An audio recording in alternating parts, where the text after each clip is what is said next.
এত বেশি কষ্ট পেয়েছেন নবীজি। কষ্ট পাওয়ার কারণে চোখ দিয়ে নবীজির অনবরত জোর জোর করে পানি পড়তেছে। নবী আমার আকাশের দিকে তাকায় চোখের পানি ছিঁড়ে দিয়া কান্না শুরু করছে। আবার নবী আকাশের দিকে তাকায় কয়, প্রভু গো প্রভু, কি হইল? গোটা মক্কায় ছড়িয়ে গেছে, আপনি নাকি আমাকে ভুলে গেলেন। আমার চাচি কয়, আপনি আমাকে ভুলে গিয়েছেন। আল্লাহ, আমি এটা বরদাস্ত করতে পারি না। কেন আমার কাছে জিবরিল আসে না? আজকে একদিন দুই দিন না, এক এক করে আজকে 14 দিন চলে গেল, জিবরিল আসে না গো। আল্লাহ, আমি কি করেছি? আমার উপর কি আপনি অভিমান করেছেন?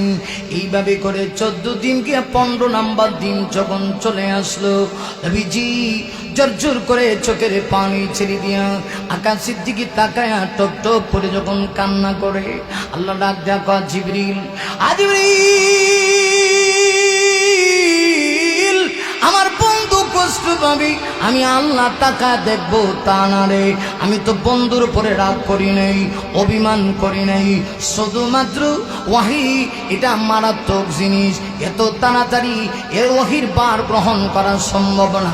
আমি একটু সময় নিয়েছিলাম, এই কারণে আমার বন্ধুকে নিয়ে তারা কটূক্তি শুরু করে দিয়েছে। জিবরিল দৌড়ায় যাও, আমার বন্ধু আঘাত পেয়েছে গো। বন্ধু আঘাত পাইলে আমি আল্লাহ বরদাস্ত করতে পারি না, কারণ পৃথিবীতে আমার আল্লাহ যত নবী পাঠাইছে সকল নবীরা মিলে আল্লাহকে খুশি করে, কিন্তু নবী কষ্ট পাইলে আল্লাহ স্বয়ং আল্লাহ নিজে তার হাবিবকে খুশি করে। লক্ষ্য করে দেখুন, একেবারে আদম নবী থেকে নিয়ে ঈসা নবী পর্যন্ত সকল নবীরা মিলে আল্লাহকে পরীক্ষা দিয়ে খুশি করেছে। কিন্তু আপনারা আমার নবী যখনই কষ্ট পাইতেন, আল্লাহ রাব্বুল আলামিন সূরা নাযিল করে আপনারা আমার নবীকে সান্ত্বনা দিতেন। নবীর প্রতি আমার আল্লাহর এত ভালোবাসা, এত মহব্বত। আল্লাহ ডাক দেয়া কয়, জিবরিল আর দেরি করো না, আমার বন্ধু কষ্ট পেয়েছে গো। জিবরিল এই মুহূর্তে যাও, আমার বন্ধু সানি ছোট্ট আমার সূরা নিয়ে যাও, সূরা দোহা নিয়ে যাও। আর শুনে নাও জিবরিল, অন্য সময় আমার বন্ধুর কাছে যখন সূরা নিয়ে যাইতা আস্তে আস্তে করে তেলাওয়াত করতা, এখন আর আস্তে নয়, দ্রুত গতিতে আমার বন্ধুকে গিয়া সান্ত্বনা শোনায়া দাও। সূরা নাযিল হয়ে গেল। আল্লাহ সূরা নাযিল করে সূরা দোহার 2 আয়াতে, প্রথম 2 আয়াতের ভিতরে আমার আল্লাহ 2টা কসম করলেন। আল্লাহ বলেন, ওয়াদ-দুহা ওয়াল-লাইলি ইযা সাজা। আরো জোরে বলি আল্লাহু আকবার। আল্লাহ সূরা নাযিল করে 2টা কসম করলেন। আরে ওই 1 নাম্বার কসম হলো দোহার কসম, সূরার নাম দোহা, আল্লাহ কসম করেন দোহা। 2 নাম্বার কসম হলো ওয়াল-লাইলি ইযা সাজা, আল্লাহ বলেন লাইলে সাজার কসম করছি।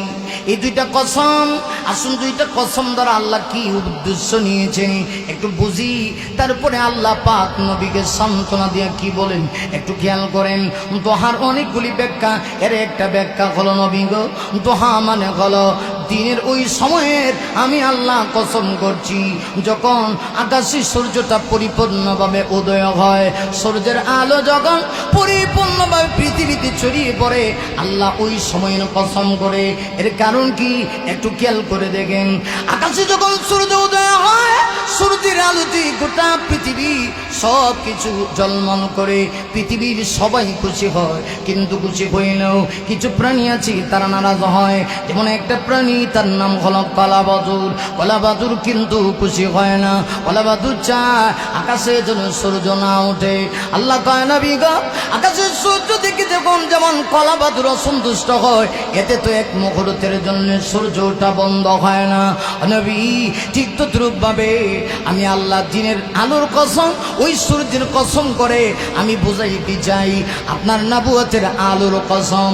নবুয়তের আলো যখন উঠে গেছে তখন এটার ভিতরেও কিছু কলাবাদুর মার্কা উম্মত আছে, যেমন আবু লাহাব, এটা হলো কলাবাদুর মার্কা উম্মত। আমি গো আপনার চাষি উম্মে জামিল, এরা হলো কলাবাদুর মার্কা উম্মত। এরা চায় না নবুয়তের আলো পৃথিবীতে ছড়িয়ে পড়ুক। না নবী না, না চাইলেও তো হবে না, যা আমি চেয়েছি তা হয়ে যাবে। নবী গো আপনি কষ্ট পাবেন না। তাই আমি আল্লাহ সূর্যের কসম করি, দিনের আলোর কসম করি, ওই সময়ের কসম যখন সূর্যটা পরিপূর্ণভাবে উদয় হয়, তার মানে দিনের কসম আল্লাহ করতেছে।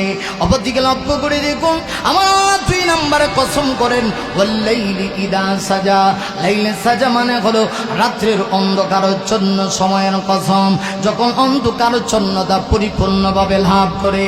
এর অর্থ হলো আল্লাহ বুঝাইতে চায় নবী গো দিনের আলোর কসম, মানে দিনের কসম, রাতের অন্ধকারচ্ছন্ন সময়ের কসম। এর অর্থ হলো রাতের কসম, দিন রাতের কসম, দিনের কসম, রাতের কসম, দিন রাত 24 ঘন্টা সময়ের কসম করে আল্লাহ ডাক দেয়া কয় আমি আপনি কষ্ট পায়েন না। আপনার চাচা চাচি বলে আমি আল্লাহ আপনাকে ভুলে গিয়েছি। মা ওয়াদ্দাকা রব্বুকা ওয়া মা ক্বালা। না নবী না, আপনার রব আপনাকে ছেড়ে দেয়নি গো, আপনার প্রতি সন্তুষ্ট হয় নাই। শুধু তাই না, আল্লাহ 4 নম্বর আয়াতের ভিতরে নবীকে সান্ত্বনা দিয়া বলেন ওয়ালাল আখিরাতু খায়রুল লাকা মিনাল উলা। নবী আমি আপনাকে সান্ত্বনা দিয়া বলছি, আপনার জন্য ইহকালের চাইতে পরকাল উত্তম। নবীকে ইহকালে আমি কি দিয়েছি, পরকালে আপনাকে তার চাইতেও আরো বেশি দিব। এত দিব গো নবী, এত দিব। আর করে নবীকে আমি আল্লাহ এত দিব না, এত সম্মান আমি আল্লাহ পরকালে আর কাউকে দেব না। ময়দানে মাহশরে আমার নবীকে যে সম্মান দেওয়া হবে, একটু জ্ঞান করে দেখেন, আমার নবীকে কিয়ামতের কঠিন ময়দানে আল্লাহ এত সম্মান দেওয়া উঠাবে, যে সম্মান আর কোন নবীকে দেওয়া হবে না। আম্মা জানা সত্যি বর্ণিত হাদিস আছে, আমার নবী বলেন ইসরাফিল যখন দ্বিতীয়বার সিংহার ভিতরে ফুৎকার দিবে গো, পৃথিবীর সকল মানুষ যে যেখান থেকে মৃত্যুবরণ করেছে সে সেখান থেকে উঠবে। ময়দানে মাহশরে কাহারও গায়ে কোনো কাপড় থাকবে না, একদম উলঙ্গ হইয়া ময়দানে মাহশরে সে সেখান থেকে ওঠে।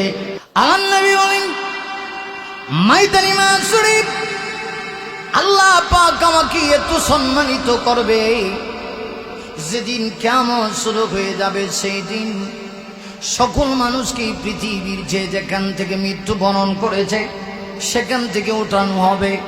সকল মানুষগুলি উঠবে একদম উলঙ্গ হয়ে। তবে শুনে নাও, আমি নবীকে আল্লাহ সেই দিন সর্বপ্রথম জান্নাতি কাপড় দিয়া, রেশমি কাপড় পরায়া সসম্মানে আমি নবীকে সেই দিন রওজা মোবারক থেকে আল্লাহ উঠাবে। আরো জোরে বলি আল্লাহু আকবার, আরো জোরে বলি আল্লাহু আকবার। নবী বলেন সেই দিন আমাকে উঠানো হবে, আর সেই কিয়ামতের কঠিন ময়দানে কোন নবীর আল্লাহ পাক সুপারিশ করার মতো আল্লাহ সর্বপ্রথম যোগ্যতা দিবে না যতক্ষণ না আমার নবী সুপারিশ না করবে। কারণ আমার নবী হলেন শাফাআতে কুবরা। যে অনেক কথা ছিল, আল্লাহ নবীকে তাই সান্ত্বনা দিয়া কয় নবী গো আপনি কষ্ট পাইন না, এরা দুনিয়ার জীবনে আপনাকে কষ্ট দেয়। আমি আপনাকে সান্ত্বনা দিয়া বলছি ওয়ালাল আখিরাতু খায়রুল লাকা মিনাল উলা। নবী আপনার জন্য ইহকালের চাইতে পরকাল উত্তম। দুনিয়াতে আমি জানা দিয়েছি, পরকালে আমি আল্লাহ তার চাইতে অনেক অনেক গুণ বেশি দিব। সুবহানাল্লাহ। একদিনও আমার এমন হয় নাই নবীর দরবারে খানা নিয়ে পৌঁছান নাই, বরং প্রত্যেক দিন অনেক কষ্ট করে নবীজি মাঝে মধ্যে তাকায় দেখতেন আমার মা হাঁটতেই পারেন না, হাঁটতে গিয়া পড়ে যান, এত কষ্ট হয়। আজও পর্যন্ত যুগ কত উন্নত, ডিজিটাল যুগ হওয়ার পরেও এরা গুহায় যারা গিয়েছে, মক্কায় যারা গিয়েছি, তারা বলতে পারে কত উঁচু পাহাড় আর কত কষ্ট করতে হয়। কিন্তু একজন স্ত্রী, পৃথিবীর একজন স্ত্রী কেমন তার স্বামীকে ভালোবাসে। আমার নবী জন্মে 40 দিন এইভাবে করে দুইবার নাস্তা নিয়া, খাবার নিয়া আমার মা হাজির হয়েছেন। আমার মা সান্ত্বনা দিয়া কয়, প্রাণের স্বামী গো, আপনি টেনশন করবেন না, আপনি ধৈর্য খারাপ হবেন না। না অবশ্যই আমার বিশ্বাস আল্লাহ আপনাকে অসম্মানিত করবে না, কারণ আপনি মানুষের আমানতের খেয়ানত করেন না, আপনি মানুষের হক নষ্ট করেন না। এইভাবে করে 40 দিন চলে গেল। 40 দিন যাওয়ার পরে সর্বপ্রথম আমার নবীজির কাছে হারা গুহায় হযরত জিবরিল আমার নবীর কাছে কোরআনের 5টা আয়াত নিয়ে সর্বপ্রথম আমার নবীর কাছে আগমন করেছে। হযরত জিবরিল, আরে হযরত জিবরিল এসে আমার নবীকে 40 দিন যাওয়ার পরে নবীর সামনে এসে হযরত জিবরিল ডাক দেয়া কয়, ইকরা, নবী গো আপনি পড়ুন। এই তো কোরআন শরীফের সর্বপ্রথম 5 আয়াত নাযিল হবে। 5 আয়াতের প্রথম আয়াতের প্রথম বাক্য হযরত জিবরিল ডাক দেয়া কয়, নবী গো ইকরা, আপনি পড়ুন। নবী বলেন, মা আনা বিকারিন, আমি পড়তে জানি না। হযরত জিবরিল আবার ডাক দেয়া কয়, ইকরা, নবী গো আপনি পড়ুন। আমার নবী বলেন, মা আনা বিকারিন, আমি পড়তে জানি না। হযরত জিবরিল আবার কয়, তৃতীয়বার আমার নবীকে ডেকে বলেন, ইকরা বিসমি রাব্বিকাল্লাযী খালাক, নবী আপনি পড়ুন। আপনি আপনার রবের নামে পড়ুন, যিনি আপনাকে সৃষ্টি করেছেন। এই কথা বলে হযরত জিবরিল 2টা হাত দিয়া এইভাবে ধরে হযরত জিবরিল আমার নবী বিশ্ব নবীকে তার বুকের ভিতরে জড়ায় নিয়ে এমন একটা সজোরে চাপ দিলেন। চাপটা দিতে দেরি হয়েছে, আমার নবীর জবান থেকে কোরআনের তেলাওয়াত জারি হতে দেরি হয় নাই। সুবহানাল্লাহ।